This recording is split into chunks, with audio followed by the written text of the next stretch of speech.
Tá óran seanos am Ghríobanis, bhfuil sib réití. Máire Ní Ghríofa, agus is óran grá atá anseo, tá an fearr seo i ngrá le Máire Ní Ghríofa. Tuireann muid líne líne, casa mise agus casa tusa I muí, ach léthe me fríd bhuair amháin dús. Nach iomaí maidin dúna, nach iomaí is minic go leor. Nach iomaí maidin dúna, chaime súgach deas go leor. I gcoil siar le mo lochtaín múna. Mún, bainmid mún a bortach. Gcoil siar le mo lochtaín múna is rá chúrsa an seol. Which means a mád seoil. Níor dhéal me riamh go bhúr be, múr báistí atá geistin sin, go áirige ná go cheol, nó go dainne caint le plúr na man. Bhíoch rúm sa mála mór, bhíoch mrá áile sa mála mór. Mar sin na gasa mu de, casa mise chéadlíne casa tu sa muí. Nach iomaí maidin dúna, chaime súgach deas go leor.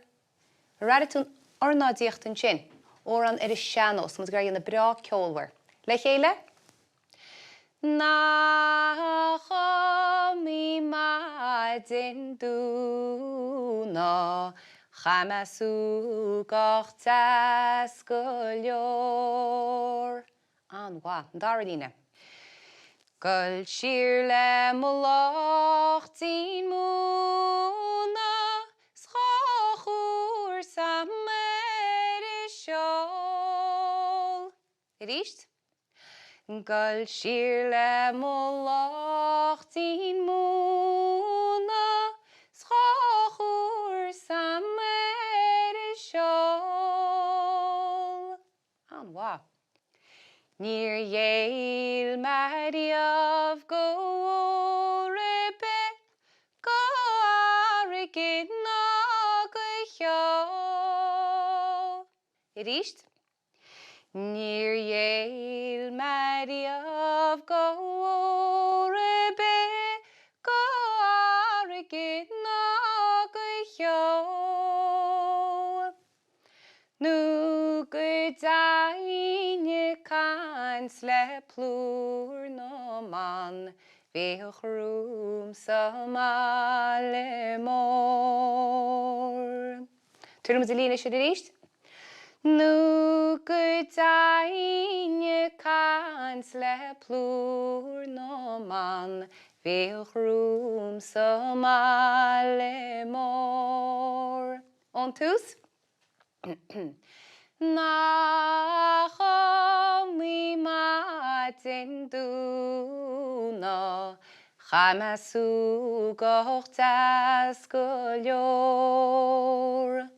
Gcoil siar le mo lochtaín múna, schachúr sa méire seol. Níor dhéal me riamh go bhfuair be, go áirige ná go cheol.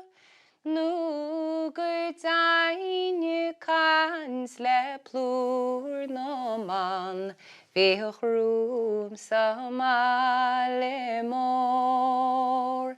Maithú, tá an tóran sin deacair, sin óran seanos. Nis níl casta ainin sin ach versa uáin, ach cúineart a cleachta agus détá cur leis an versa sin thu hain.